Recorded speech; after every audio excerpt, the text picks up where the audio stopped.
Good morning. कैसे हो?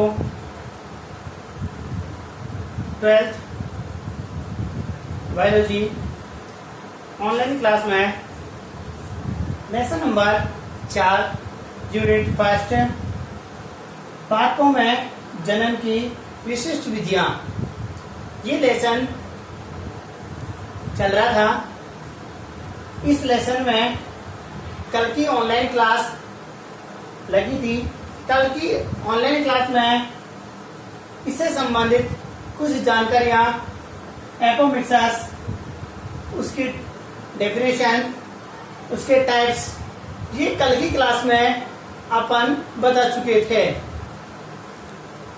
कल का जो टॉपिक रनिंग में था वो टॉपिक था असंचरण के प्रकार। लेकिन ये असंचरण के प्रकार किसके थे? प्रोफेसर पंचानन माहेश्वरी के थे। जबकि अपन यदि देखते हैं एपोमिक्सस असंचरण के प्रकार की बात करें तो असंचरण का जो प्रकार है ना, वो दो प्रकार का पड़ा था। नंबर 1 बीजाणुद्भिद और नंबर 2 युग्मकोद्भिद। लेकिन यहाँ स्पेशली ये कह रहा है कि प्रोफेसर पंचानन माहेश्वरी के अनुसार कितने भागों में बटा था? 4 भागों में। ये कल अपन लिख चुके थे कि इसके 4 टाइप्स होते हैं, 4 भाग होते हैं। उन 4 भागों में से नंबर 1 अनावर्ती असंचरण का अध्ययन भी कल किया जा चुका था। लेकिन एक बार इन चारों टॉपिक्स में से जो एक टॉपिक हुआ था, उस टॉपिक को मैं एक बार दोबारा रिवाइज करा देता हूँ आपके सामने। आपको बोर्ड पे सामने दिखाई दे रहा है कि कल का टॉपिक है और कल लास्ट अपन ने इसी को यहीं पर छोड़ा था। तो एक बार मैं आपको दोबारा बता दूं कि जो अनावर्ती असंचरण होता है ना, अनावर्ती असंचरण क्या होता है कि जब अपने पास गुरुबीजाणु मात्र कोशिका होती है, इस गुरुबीजाणु मात्र कोशिका में अर्धसूत्री विभाजन होता है तो अगुणित भ्रूणकोश का निर्माण होता है। ये अनावर्ती असंचरण है ना, ये 2 प्रकार का है। नंबर 1 अगुणित अनिषेक जनन और नंबर 2 अगुणित अपयुग्मन। कितने भागों में बांटा था? 2 भागों में इसको डिवाइड किया गया था। नंबर 1 अगुणित अनिषेक जनन और नंबर 2 अगुणित अपयुग्मन। 2 टाइप्स हो गए, 2 भागों में विभाजित कर दिया। पहला भाग ये कहता है, देखो अनिषेक, और अनिषेक आते ही कौन सा भाग आता है? अंडकोशिका आती है। तो इसमें तो क्या है कि इसमें भ्रूण के परिवर्धन हेतु भ्रूण कोश की अगुणित अंडकोशिका भाग लेती है। क्या कहा है? भ्रूण कोश की अंडकोशिका, ये कहा था। और युग्म कोश में भी अपन ने यही कहा था वहां भी। तो इसमें क्या होता है? और अगुणित होता है अपयुग्मन। इसमें क्या होता है? जो अंडकोशिका होती है, इस अंडकोशिका के अतिरिक्त अन्य कोई भी कोशिका इसमें भाग ले सकती है, जिसको मैंने लिखा भी है। इसमें भ्रूण के परिवर्धन हेतु भ्रूण कोश की अंड कोशिका के अतिरिक्त, और भ्रूण कोश में कौन सी होती है? या तो सहायक कोशिकाएं या फिर प्रतिमुखी कोशिकाएं। ये क्या करती हैं? भाग लेती हैं और नई संतति के विकास में सहायक होती हैं। ये कल अपन ने अध्ययन किया जा चुका था। कल यहाँ तक अपन ने नोटबुक में नोट कर लिया था। आज इसी का सेकेंड टेस्ट लेते हैं, पुनरावर्ती असंचरण। कौन सा लेता है? पुनरावर्ती असंचरण।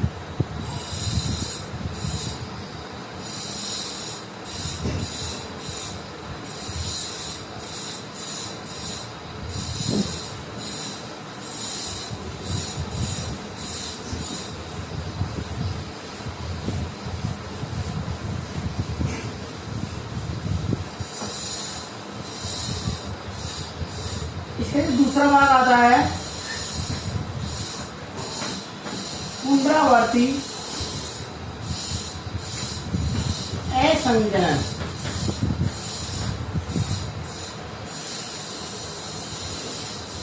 देखो, एक था अनावर्ती, एक तो था अनावर्ती। ये कैसा है? पुनरावर्ती। ये अनावर्ती था और ये क्या है? पुनरावर्ती है। तो अनावर्ती में तो क्या लिखा था अपन ने कि अर्धसूत्रण। कौन सी क्रिया हुई थी? अर्धसूत्रण हुआ था और अगुणित भ्रूणकोश बना था। क्या बना था? अगुणित। यहाँ पर क्या होता है? अर्धसूत्रण नहीं होता है। क्या नहीं होता है? अर्धसूत्रण नहीं होता है और द्विगुणित मादा युग्मकोद्भिद का निर्माण होता है। किसका निर्माण होता है?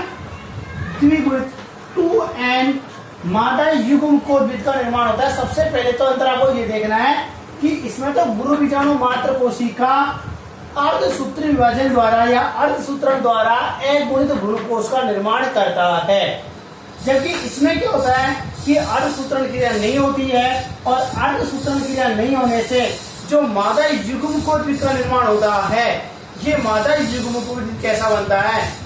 द्विगुणित बनता है। कैसा बनता है? द्विगुणित बनता है।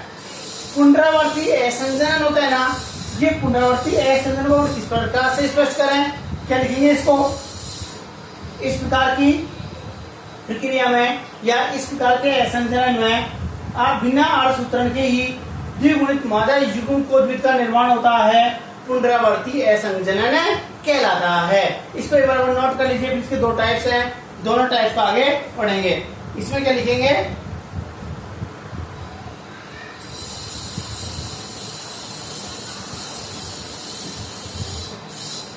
इसमें लिख लीजिए एक बार, इस प्रकार की प्रक्रिया में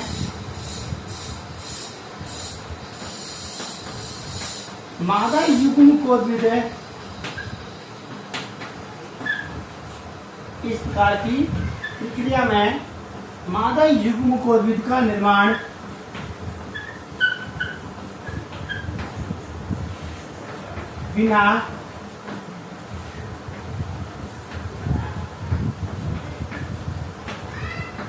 बिना अर्धसूत्रण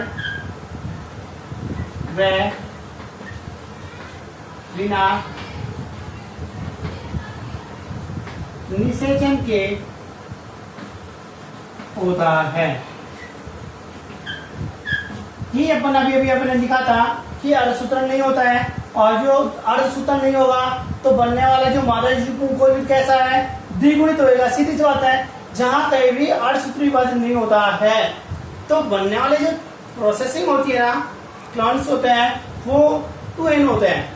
क्योंकि क्लोन्स का मतलब क्या होता है? मात्र कोशिका के समान, और मात्र कोशिका कब होगी? जब उसमें अर्धसूत्री विभाजन नहीं होगा। ये निम्न प्रकार के होते हैं। कितने भागों में बांटा इसको? 2 भागों में।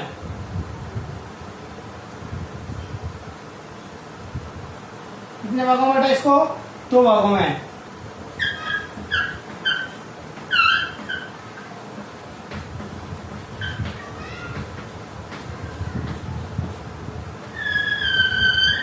नंबर 1 जनन अभिजाणुता और नंबर 2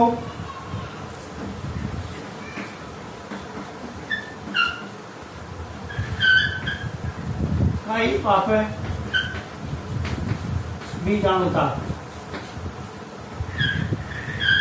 कितने भागों में बांटा है? 2 भागों में बांटा है। अनावर्ती को भी 2 भागों में बांटा था, अगुणित अनिषेक जनन और अगुणित अपयुग्मन। इसको कितने भागों में बांटा है? इसको भी 2 भागों में बांटा है। कौन कौन सा? जनन अभिजाणुता और कायिक अभिजाणुता। देखो जनरली नॉर्मली अपन देखें तो देखो अभिजाणुता तो समान है, राइट? इसमें क्या रहा है? जनन, इसमें क्या रहा है? कायिक। और कायिक भाग का मतलब क्या होता है? सीधी सी बात होता है, या तो बीजांड या अध्यावरण। और इसमें कौन सा आता है? इसमें कोई भी द्विगुणित जनन कोशिका, और जनन कोशिका कौन सी होती हैं? जो भ्रूणकोश में बनती हैं। भ्रूणकोश की कोई भी द्विगुणित कोशिका होती है ना, वो क्या करते हैं? नई संतति के निर्माण में सहायक हो जाए, जब तक ये कहलाएगा वो जनन अभिजाणुता। और बीजांड की कोई भी, या तो बीजांड का है या फिर अध्यावरण की कोई भी द्विगुणित कोशिका यदि उनके परिवर्तन में सहायक होता है तो उसे अपन क्या कहेंगे? कायिक अभिजाणुता। यहाँ तक नोट कीजिएगा। सबसे पहले पॉइंट डालिएगा, आज का जो सबसे पहले पॉइंट डाला जाएगा वो है पुनरावर्ती असंजनन। नंबर 2 डाल के लिखिएगा। उसी क्लास को कंटिन्यू नोटबुक में आगे बढ़ाते हुए नंबर 2 पॉइंट डालिएगा, पुनरावर्ती असंजनन। इसके बाद में ये लिखना है और इसके बाद में लिखने के बाद में दोनों पॉइंट्स डालने हैं। डालिए। दोनों पॉइंट डालने के बाद में नंबर 1 डालेगा जनन अभिजाणुता। क्या डालेंगे? नंबर 1 जनन अभिजाणुता। इसको डालिए।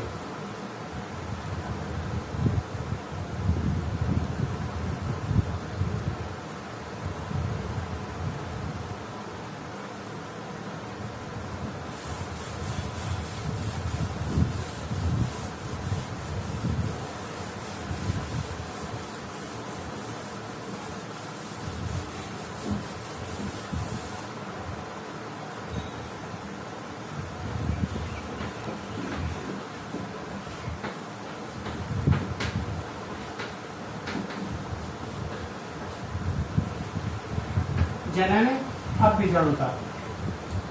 पॉइंट डालेगा नंबर 1 जनन अभिजाणुता।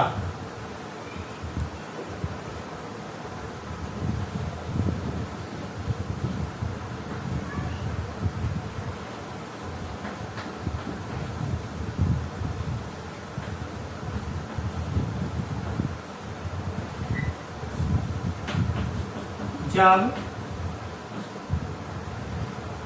द्विगुणित प्रसूतक, प्रसूतक उसको पढ़ क्या कहता है? प्रपसु कोशिका भी कहते हैं। वही चीज है ये जो बीजांड के परिवर्तन में प्रपसु कोशिका ली थी, वही क्या कहलाती है? प्रसूतक। और प्रसु एक ही होता है। जब द्विगुणित प्रसूतक कोशिका से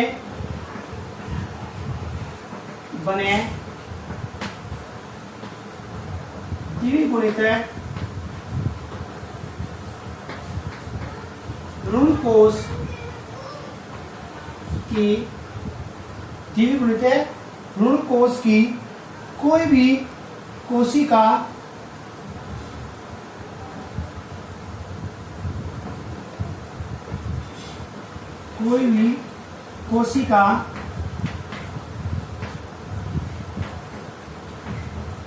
द्विगुणित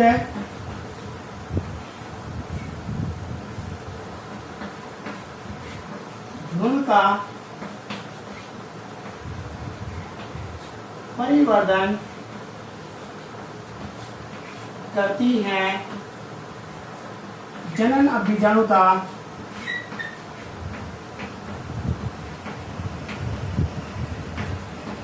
जनन अभिजाणुता कहलाती है। क्या कहलाती है?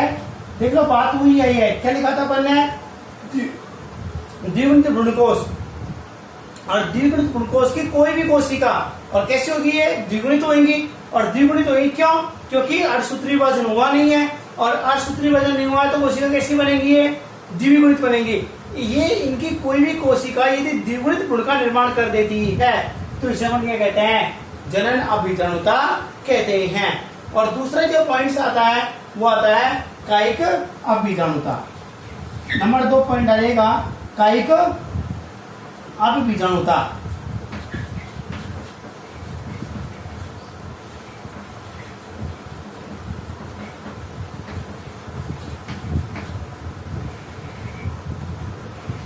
कायिक अभिजाणुता, इसमें क्या लिखेंगे? इसमें लिखो जब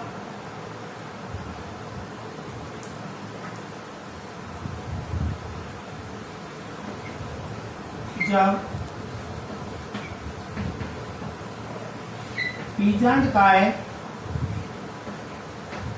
या अध्यावरण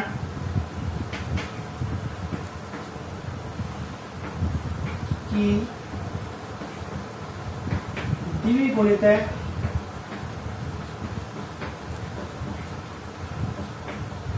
क्या लिखा है? जब बीजांडकाय या अध्यावरण की द्विगुणित कोशिकाओं से बने द्विगुणित कोशिकाओं से बने द्विगुणित भ्रूणकोश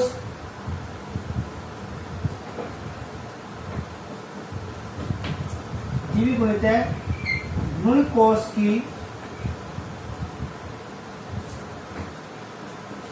कोशिकाओं से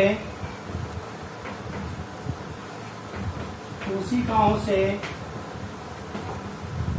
द्विगुणित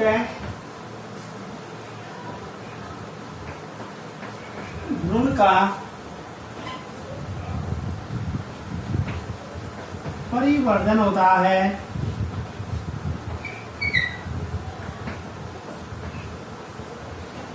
का एक अपयुग्मन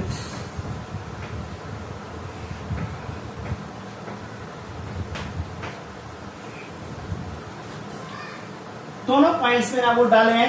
नंबर 1 जना बीजाणु इसमें लिखा है जब कोई भी जो अपने द्विगुणित प्रपेशु कोशिका होती है, जो कोशिका बीजांड के परिवर्धन में सहायक होती है, वो क्या कहलाती है? प्रपेशु कोशिका कहलाती है। जब इस प्रपेशु कोशिका से जब द्विगुणित भ्रूणकोश का निर्माण होता है, तो भ्रूणकोश की कोई भी जो द्विगुणित कोशिका होती है ना, वो द्विगुणित भ्रूण का निर्माण कर देती है। जब तो क्या कहलाता है? वो जनन अभिजाणुता कहलाता है। और कायिक अभिजाणुता में क्या होता है? जब या तो बीजांड का है या अधावरण, या तो बीजांड का है या अधावरण की कोई भी द्विगुणित कोशिका द्विगुणित भ्रूणकोश का निर्माण करती है, और उस भ्रूणकोश की कोई भी कोशिका यदि द्विगुणित भ्रूण का निर्माण करती है, तो उसे अपन क्या कहते हैं? कायिक अभिजाणुता कहते हैं। ये दोनों टाइप्स हुए, नंबर 1 जनन अभिजाणुता और नंबर 2 कायिक अभिजाणुता। तो प्रोफेसर पंचानन के कितने हुए? 2 टाइप्स हो गए। नंबर 1 अनावर्ती, नंबर 2 पुनरावर्ती। नंबर 3 जो पॉइंट आता है वो आता है अपस्थानिक भ्रूणता। क्या आता है? अपस्थानिक भ्रूणता।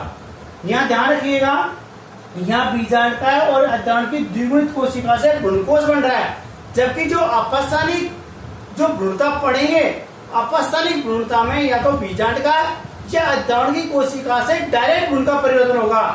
कंफ्यूज होने की आवश्यकता नहीं है, बार बार इसमें यही चीज आएगी, या तो भ्रूणकोश या बीजांड का है या अधावरण या अगुणित कोशिका या द्विगुणित कोशिका, सभी पॉइंटों में सिमिलरिटीज है। इसलिए विशेष रूप से ध्यान रखते हुए यह अंतर करना है कि कौन सा भाग किसका निर्माण कर रहा है, इसमें इसी चीज का बस अंतर करना जरूरी है।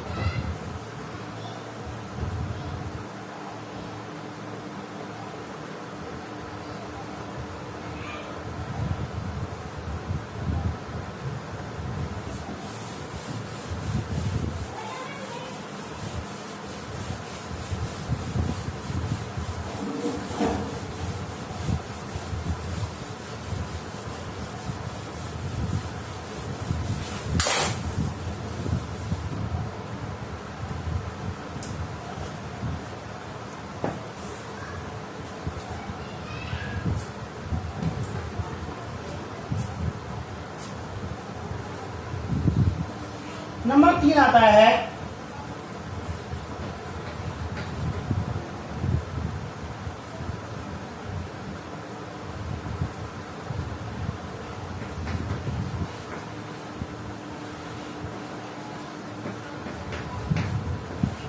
नंबर 3 जो पॉइंट्स आता है वो आता है अपस्थानिक भ्रूणता। और इस अपस्थानिक भ्रूणता को क्या कहते हैं? बीजाणुद्वित असंजनन।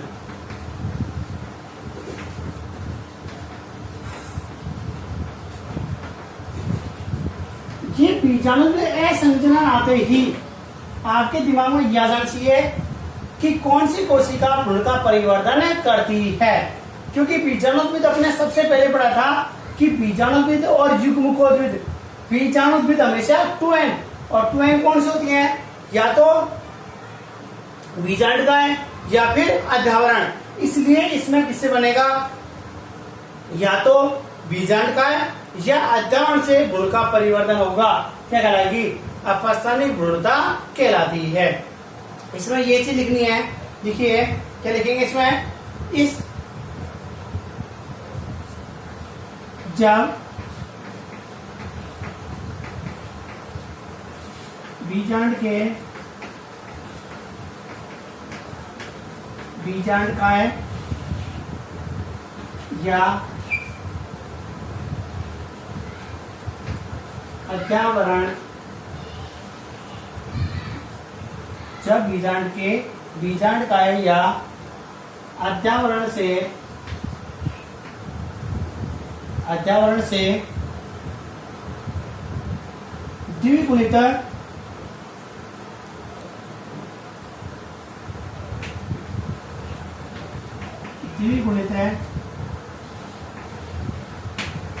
भ्रूण का परिवर्धन होता है अपस्थानिक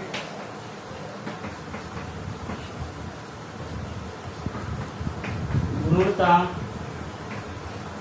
कहलाती है। सीधी सी बात यह है, या तो बीजांड का है या अध्यावरण की द्विगुणित कोशिका जो भ्रूण का परिवर्तन कर देती है ना, तो उसे क्या कहते हैं, अपस्थानिक भ्रूणता कहते हैं। और इसके ऑब्लिक में लिखा है बीजाणुविद, और बीजाणुविद अपन जानते ही हैं, बीजाणुविद का मतलब क्या होता है, कोई भी द्विगुणित कोशिका या तो बीजांड काय की या फिर अध्यावरण की, इसे जो भ्रूण का परिवर्तन होता है अपस्थानिक भ्रूणता कहलाती है। इसमें जनरली नींबू, आम में अपस्थानिक भ्रूणता को देखा गया है। और जो नंबर 4 आती है, नंबर 4 आता है अपने पास कायिक असंजनन।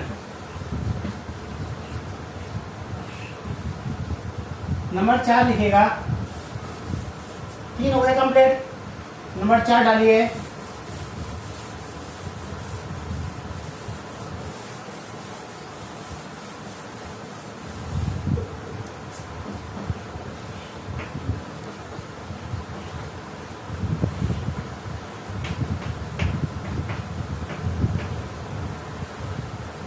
नंबर 4 पर डालिए कायिक असंजनन।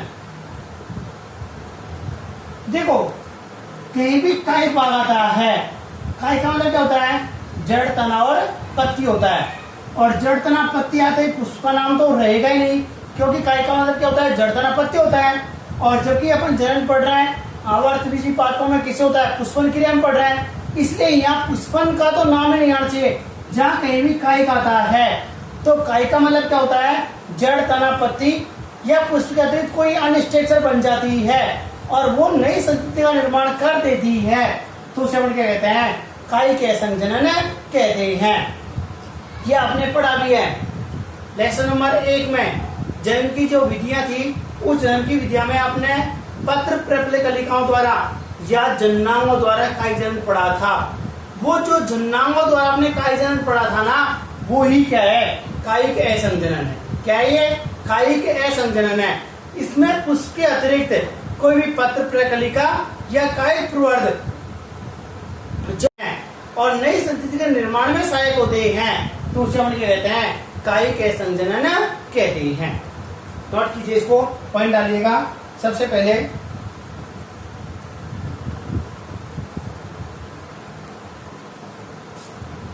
इसमें लिखिए, जब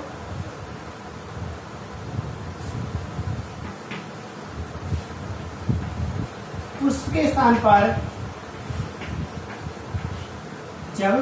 स्थान पर पत्र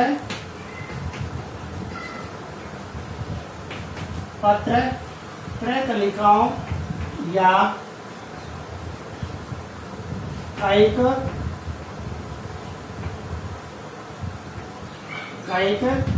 प्रवर्धों, पत्र प्रकलिकाओं या कायिक प्रवर्धों का मात्र कोशिका या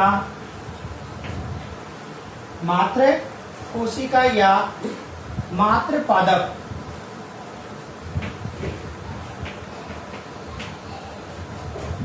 भी लिख लो आप तो डायरेक्ट, मात्र कोशिका या मात्र पादप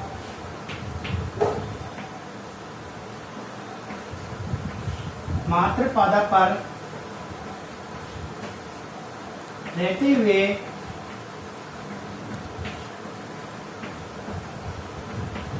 अंकुरित हो जाते हैं, कायिक असंजनन कहलाता है।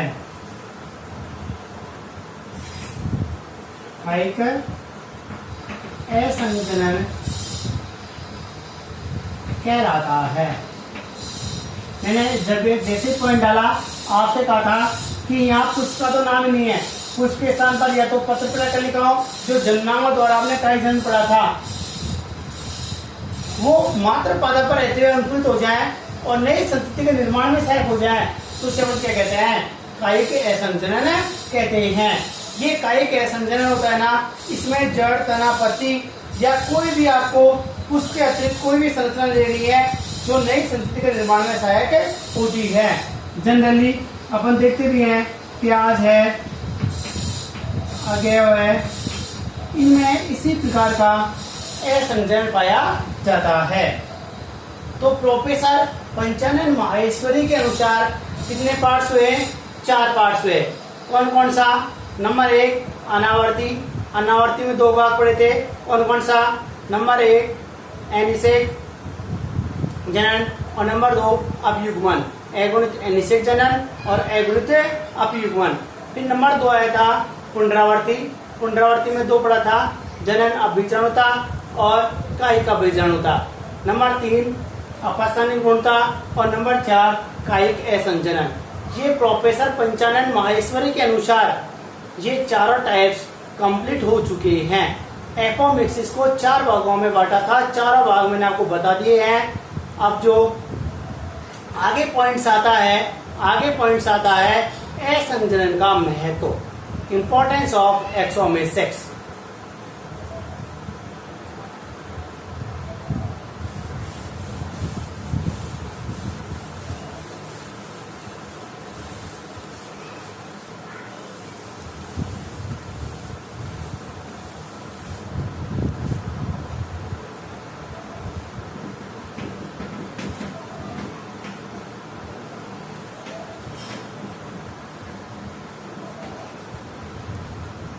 क्या पॉइंट डालना है? असंजनन का महत्व। और असंजनन का जो महत्व के बारे में अपन अध्ययन कर रहे थे, असंजनन का महत्व को अपन ये कह रहे थे कि असंजन जो क्रिया होती है ना, वो क्या होती है? एक प्रकार से अलैंगिक जनन होता है। और आपको मैंने वहां जो अलैंगिक जनन पढ़ाया था, वहां पर आपसे ये कहा था कि उत्पन्न संतति क्लोन होती है, पढ़ाया था। क्यों? क्योंकि आठसूत्र विभाजन नहीं हुआ था, और आठसूत्र विभाजन नहीं होगा तो जितने गुणसूत्र मातृ कोशिका में उतने गुणसूत्र पुत्री कोशिका होंगे, तो मातृ कोशिका और पुत्री कोशिका समान हुई नहीं हुई। और जब मातृ कोशिका और पुत्री कोशिका समान होती है तो उसी तो क्लोन कहते हैं। ये नहीं पहचान सकते कि कौन सी मातृ कोशिका है और कौन सी पुत्री कोशिका है, तो इसमें जो भी संततियां बनती है ना, वो कैसी होती है? क्लोन होती है। दूसरी बात ये होती है कि जो फसली प्लांट्स होते हैं, फसल दर्शाने वाले जो प्लांट्स होते हैं, उन पादपों के जो वास्तविक लक्षण होते हैं, अच्छे लक्षण होते हैं, उनको दीर्घकाल तक रख सकते हैं। इनमें संकर बीजों का निर्माण आसानी से किया जा सकता है। इनके कुछ इंपॉर्टेंस है, मैं पॉइंट डाल देता हूं, आप इनको नोट कर लीजिएगा।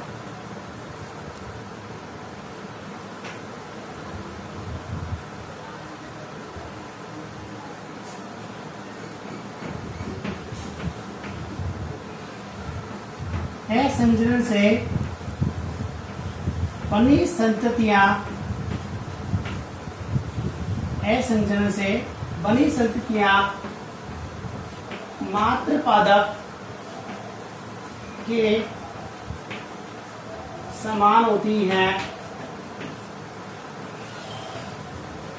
मात्र पादप के समान होती हैं या क्लोन होती हैं, अपन ये भी कह सकते हैं।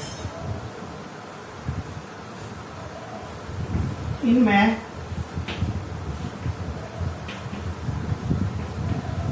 लाभदायक, इनमें लाभदायक लक्षणों को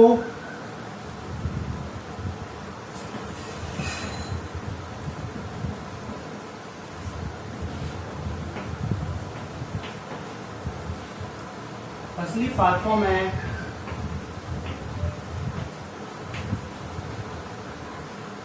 लंबे समय तक, क्या लिखा है?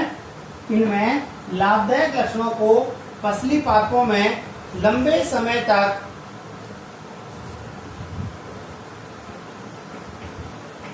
बनाए रखे जा सकते हैं। जो फसली प्लांट्स होते हैं और उनके जो लाभदायक लक्षण होते हैं उन लाभदायक लक्षणों को लंबे समय तक संरक्षित किया जा सकता है। इनमें संकर बीजों को सरलता से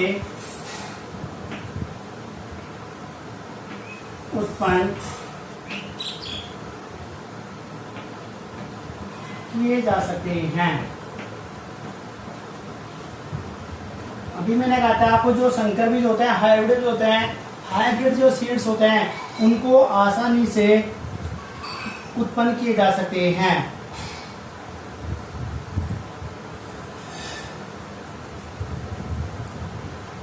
इनमें मात्र पादप के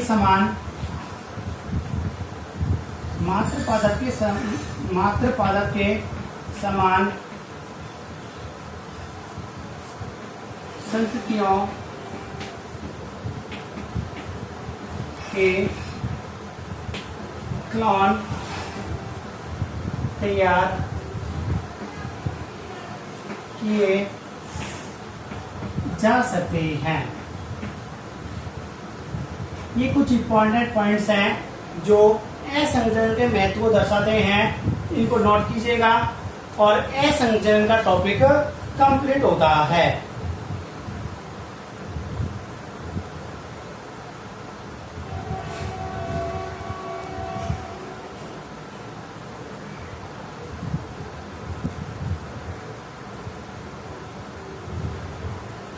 नोट किया, यहां तक नोट हो गया।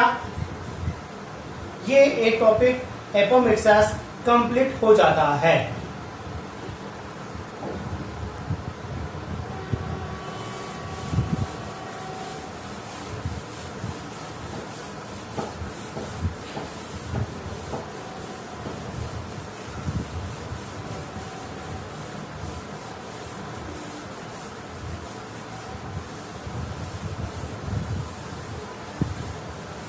आप कंफ्यूज नहीं हो, इसलिए एक बार मैं इसके जो पॉइंट्स हैं शॉर्ट में लिख देता हूं। असंजनन कितने भागों में बांटा था? 2 भागों में। कौन कौन सा? बीजाणुद्विद असंजनन और युग्मकोद्विद असंजनन। ये लिखा था। इसमें तो क्या लिखा था अपन ने? बीजांडकाय या अध्यावरण, बीजांडकाय या अध्यावरण की द्विगुणित कोशिका से भ्रूण का परिवर्धन। ये लिखा था। इसमें क्या लिखा था? अगुणित भ्रूण कोश की किसी भी कोशिका से भ्रूण का परिवर्धन। इसको 2 भागों में बांटा था अपन ने। कौन कौन से में? अगुणित अनिषेक जनन, अगुणित अनिषेक जनन, और दूसरा लिखा था अगुणित अपयुग्मन। इसमें क्या लिखा था? केवल अंडकोशिका से। और इसमें क्या लिखा था? अंडकोशिका के अलावा कोई भी सहायक कोशिका या प्रतिमुखी कोशिकाओं से। ये तो था असंचरण के प्रकार। प्रोफेसर पंचानन माहेश्वरी के अनुसार कितने भागों में बांटा था ए संचरण को? नंबर 1 अनावर्तीय संचरण, नंबर 2 पुनरावर्तीय संचरण, नंबर 3 अपस्थानिक और नंबर 4 कायिक संचरण। कायिक असंचरण 4 भागों में बांटा था। अनावर्तीय इसको 2 भागों में बांटा था। कौन कौन सा? अगुणित अनिषेचन, अगुणित अपयुग्मन। यदि यहाँ से अगुणित हटाना चाहो तो आप केवल अनिषेचन और अपयुग्मन भी लिख सकते हैं। क्या लिख सकते हैं? अनिषेचन और अपयुग्मन एक ही बात है, दोनों अगुणित अगुणित होते हैं। और जो ये वाला भाग था ये था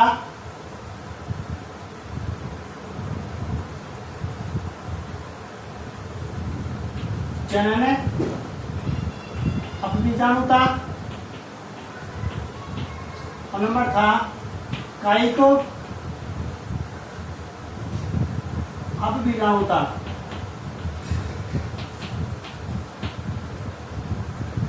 अपस्थानिक में एग्जाम्पल था नींबू, आम, इसका एग्जाम्पल था प्याज, अगेव। मैंने आपको शॉर्ट में लिख दिया। ये पूरी जो अपने आप तक डिटेल पड़ी है उस डिटेल की शॉर्ट में आपको मैं लिख दिया। इसका और ध्यान रखना, इसमें तो अंड कोशिका से भ्रूण का परिवर्तन होता है। किस होता है? भ्रूण का परिवर्तन। इसमें सहायक या प्रतिमुखी सेल से भ्रूण का परिवर्तन। ये मैंने आपको डिटेल शॉर्ट में लिख दी है। अब तक जो पॉइंट्स पढ़ा है कौन कौन से किस पार्ट्स में है, ये संचरण के प्रकार हैं, ये प्रोफेसर पंचानन माहेश्वरी के अनुसार है। ये एक टॉपिक कंप्लीट हो जाता है। मैंने आपको संक्षिप्त में लिख दिया। याद करने के लिए आप यहां से याद कर सकते हैं। राइट।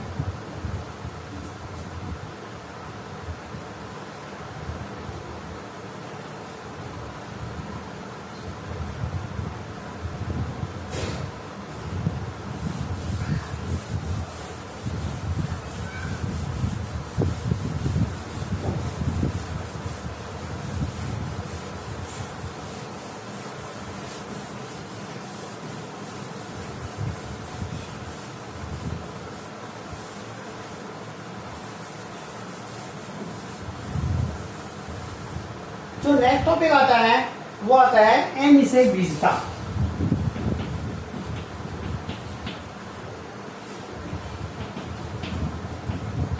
नेक्स्ट जो टॉपिक आता है एपोमिक्सिस के बाद ये आता है अनिषेकबीजता। देखो यहां भी वही रामायण है। क्या? ए का मतलब नहीं, निषेक का मतलब निषेचन, बीजता का मतलब बीज। बीज का निर्माण कैसे हो? बिना निषेचन के हो। और जो कहीं भी बिना निषेचन के बात आती है वो सब कौन सी होती है? वो द्विगुणित होती है। जहां कहीं भी निषेचन नहीं होगा, और निषेचन नहीं होगा तो अर्धसूत्री विभाजन भी नहीं होगा। जब अर्धसूत्री विभाजन नहीं हो रहा है तो कोशिका किस अवस्था में रहेगी? द्विगुणित अवस्था में रहेगी। सीधी सी बात यह है, जहां कहीं भी अर्धसूत्री विभाजन क्रिया नहीं होती है वहां पर कोशिका हमेशा द्विगुणित अवस्था में ही रहती है। ये ध्यान रखिएगा। और अनिषेक कहीं भी आ जाए तो अनिषेक का मतलब क्या होता है? बिना निषेचन के। और जब निषेचन नहीं होएगा तो अर्धसूत्री विभाजन नहीं हुआ है, और अर्धसूत्री विभाजन नहीं हुआ है तो द्विगुणित संतति का ही निर्माण होएगा। और यह संतति क्या बन रही है? बीज बन रही है। तो इसलिए अपन ये कह सकते हैं कि जब कोई भी या तो बीजांडकाय की द्विगुणित कोशिका, या तो बीजांडकाय हो, या फिर अर्धांड की द्विगुणित कोशिका हो, या फिर जो भ्रूणकोश की कोई भी असामान्य द्विगुणित कोशिका होती है, उससे यदि द्विगुणित बीज का निर्माण हो जाता है तो इसी प्रोसेसिंग को बढ़िया कहते हैं, इसको अनिषेक बीजता कहते हैं। आगे समझ में, जहां कहीं भी अनिषेक आता है तो अनिषेक का मतलब क्या होता है? अनिषेक का मतलब ही क्या होता है? बिना अर्धसूत्री विभाजन या बिना निषेचन। और जहां कहीं भी अर्धसूत्री विभाजन और निषेचन क्रिया नहीं होती है, वहां पर किसका निर्माण होता है? वहां पर हमेशा द्विगुणित संतति का निर्माण होता है। इसलिए यहाँ पे बीज का निर्माण कैसे होएगा? द्विगुणित ही होएगा। इसलिए वो दिमाग लगाने की आवश्यकता नहीं है, न कोई रटने की आवश्यकता है। यहाँ पर सिर्फ ये याद रखना है कि टॉपिक्स क्या कह रहा है। टॉपिक्स ये कह रहा है कि निषेचन नहीं हो रहा, अर्धसूत्री विभाजन नहीं हो रहा, और जो बीज बनेगा तो उसी को तो क्या कहते हैं? अनिषेक बीजता कहते हैं। और कोशिका द्विगुणित कौन सी होती है? या तो बीजांडकाय होता है या फिर अद्यवण होता है। लेकिन गलती से कई बार जो भ्रूणकोश बनता है उनकी कुछ कोशिकाएं होती हैं असामान्य हो जाती हैं, वो कैसी हो जाती हैं? द्विगुणित हो जाती हैं। यदि वो भी बीज का निर्माण करने में सक्षम हो जाए तो वो प्रोसेसिंग भी क्या कहलाती है? अनिषेक बीजता ही कहलाती है। इसको अपन कहते हैं अनिषेक बीजता कहते हैं। आगे इसमें इसको अपन नोट कर लेते हैं।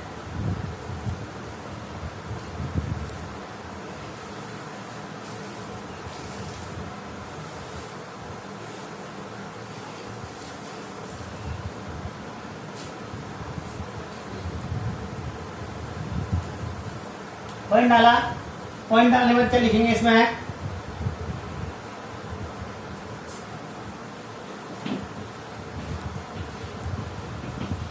यदि बीज का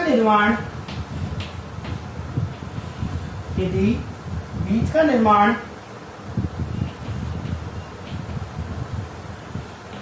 बीजांड की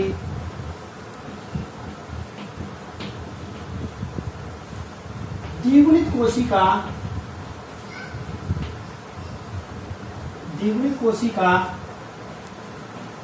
या असामान्य द्विगुणित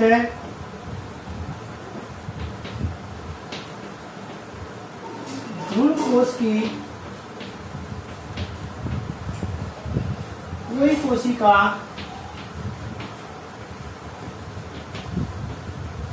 कोई कोशिका क्या लिखा है? यदि बीज का निर्माण बीजांड की द्विगुणित कोशिका या असामान्य द्विगुणित भ्रूणकोश की किसी भी भ्रूणकोश की कोई भी कोशिका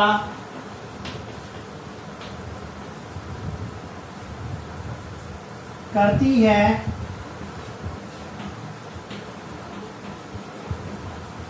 अनिषेक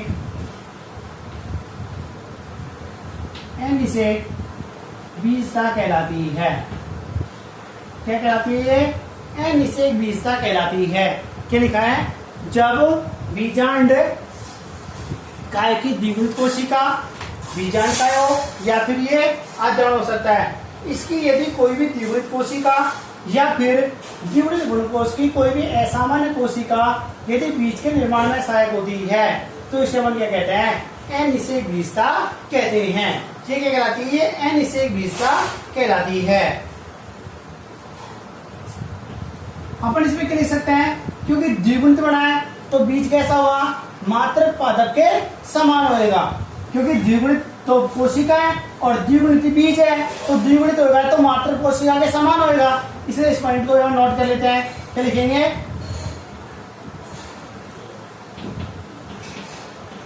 अनिषेकता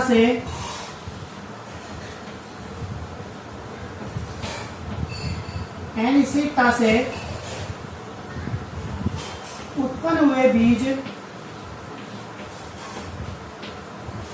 मात्र पादप के समान होते हैं। समान कहें या इसको क्लोन कहें, बात एक ही है। या तो मात्र पादप के समान कहें, इसको क्लोन कहें, एक ही कह सकते हैं इसको।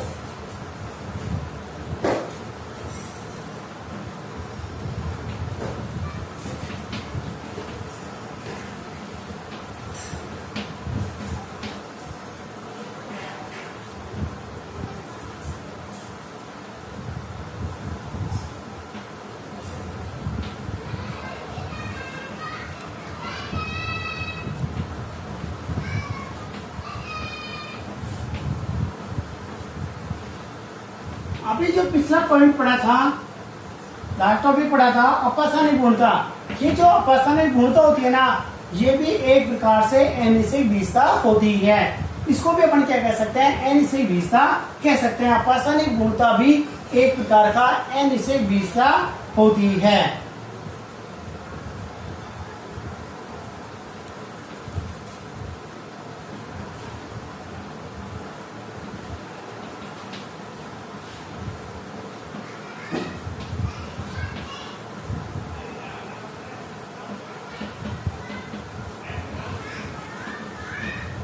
अनिश्चित विशेषता से उत्पन्न बीजों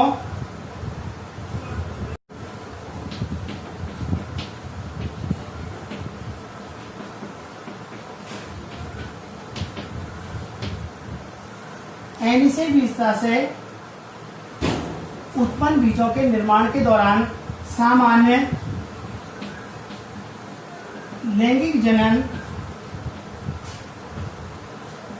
की प्रक्रिया, सामान्य लैंगिक जनन की प्रक्रिया का पालन नहीं होता है,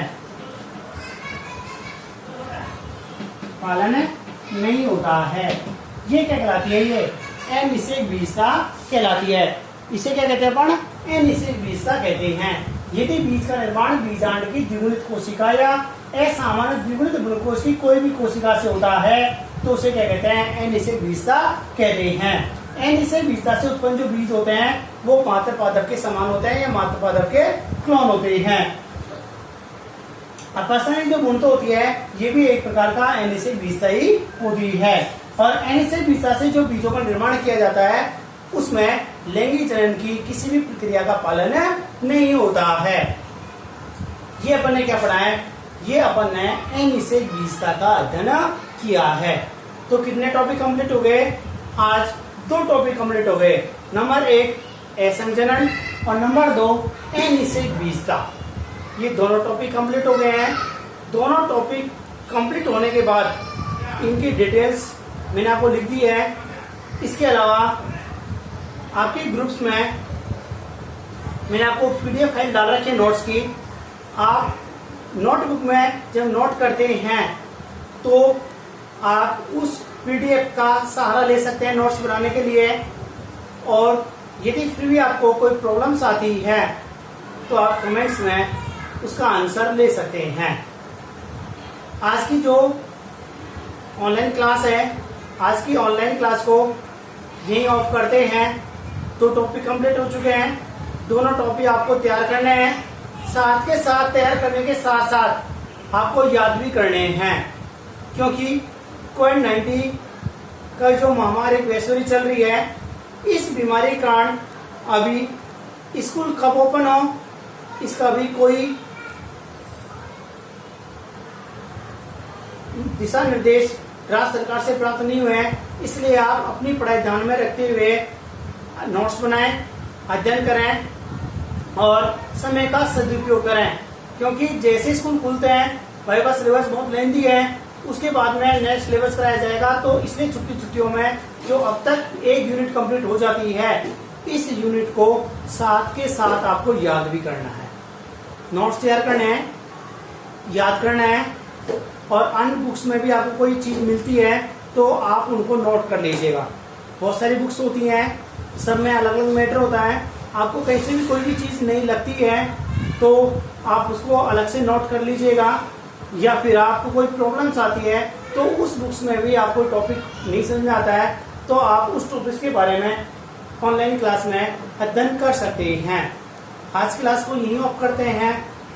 नेक्स्ट टॉपिक कल की क्लास में पढ़ेंगे।